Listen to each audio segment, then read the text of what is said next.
Allah is the forgiving and loving. He is the forgiving and loving. Allah is the first, last, and secret and open. Allah is our Almighty and Creator. Allah সৃষ্টিকর্তা। আল্লাহ মায়া করে বানিয়েছেন, আল্লাহ মোহব্বত করে বানিয়েছেন। ফি I সূরাতিম মা শাআ রাক্কাবাক। বান্দার চেহারাটা আল্লাহ নিজের হাত দিয়ে বানাইছেন। There is no God but Allah. আল্লাহ ছাড়া কোন মাবুদ নাই। হু আল্লাহুল্লাযী লা ইলাহা ইল্লাহু। আল্লাহ ছাড়া কোন ইলাহ নাই। সেজদা পাওয়ার মালিক একমাত্র আমার আল্লাহ। আল্লাহ ছাড়া পৃথিবীর কাউকে সেজদা করা যাবে না। আজকে যারা আমাদেরকে বাজার পূজারি বলো, তোমরা জানো না যে আমরা কোন আকীদা লালন করি? কথা বলেন ঠিক কিনা বলেন। যেখানে অসামাজিক কাজ হয় সেখানে আমি তাহিরি দায়িত্বহীন ভাষায় কথা বলি। তাহিরি বাংলাদেশের জন্য নতুন কোন পাঠ না। দীর্ঘ 22 ইয়ার্সের খেলামেলা হয় তাহিরির। এজন্য আমাকে আমার কথাগুলো আপনাদের শুনতে হবে, আমার সঙ্গে আওয়াজ করতে হবে, দায়িত্বহীন কণ্ঠে বলতে হবে। আল্লাহ বলছেন খলাকতু বিয়াদাইয়া, আমি আল্লাহ তোর আমি আল্লাহ নিজে তোকে বানিয়েছি, তোর চেহারাটাকে বানিয়েছি। জবান খুলে বলুন, এই কপালটা সেজদা দিব একজনের কুদরতি কদমে। জবান খুলে কোন তিনি কে? আল্লাহ। তাহলে সেজদা পাওয়ার মালিক কে? আল্লাহ। একমাত্র সেজদা দিব কাকে? আল্লাহ। আমরা কি মাজারে গিয়ে সেজদা করি? যারা মাজারে গিয়ে সেজদা করে, যদি তারা মাজারে গিয়ে সেজদা করে তারা মুশরিক।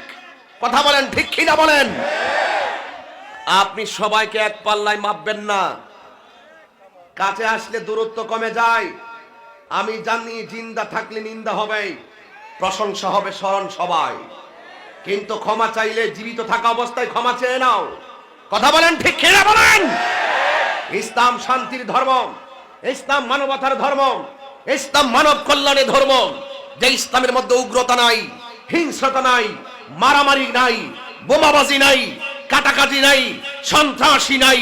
ইসলামের কয়েকটি অর্থ, সবচাইতে ফান্ডামেন্টাল অর্থ হলো মানবতা। Humanity is the very important element for our life. যার ভিতরে মানবতা নাই তার ভিতরে ঈমান নাই। ঠিক কিনা বলেন। সেজদা দিব একজনকে, তিনি কে?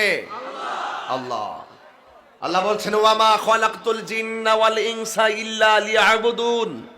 আমি মানুষ এবং জিন জাতিকে সৃষ্টি করেছি একমাত্র আমি আল্লাহর ইবাদতের জন্য। তাহলে ইবাদত হবে কার? আল্লাহ। এই জন্য আল্লাহ বলছেন আকিমিস সালাতা লিযিকরি। তোমরা আমি আল্লাহকে স্মরণ করণার্থে নামাজ পড়ো। নামাজের মাধ্যমে আল্লাহকে স্মরণ করি, রোজার মাধ্যমে আল্লাহকে স্মরণ করি, হজের মাধ্যমে আল্লাহকে স্মরণ করি, যাকাতের মাধ্যমে আল্লাহকে স্মরণ করি, দানের মাধ্যমে আল্লাহকে স্মরণ করি। আল্লাহ বলছেন আযকুরুকুম, আমিও তোমাদেরকে স্মরণ করব। আমরা স্মরণ করি আল্লাহকে আল্লাহর ইবাদতের মাধ্যমে, আর আল্লাহ আমাদেরকে স্মরণ করবেন কিভাবে? আল্লাহ বলছেন, যতটা তাফসীর খুলবেন খুললে দেখুন, আযকুরুকুম আই বির রাহমাতি ওয়াল মাগফিরা। আল্লাহ বলছেন আমি তোমাদেরকে স্মরণ করব। মুফাসসিরিনে কেরাম বলছেন আল্লাহ আমাদেরকে স্মরণ করবেন আমাদের গুনাহগুলো ক্ষমা করে দিয়ে, আমাদের উপরে রহমতের সামিয়ানা বিছিয়ে দিয়ে।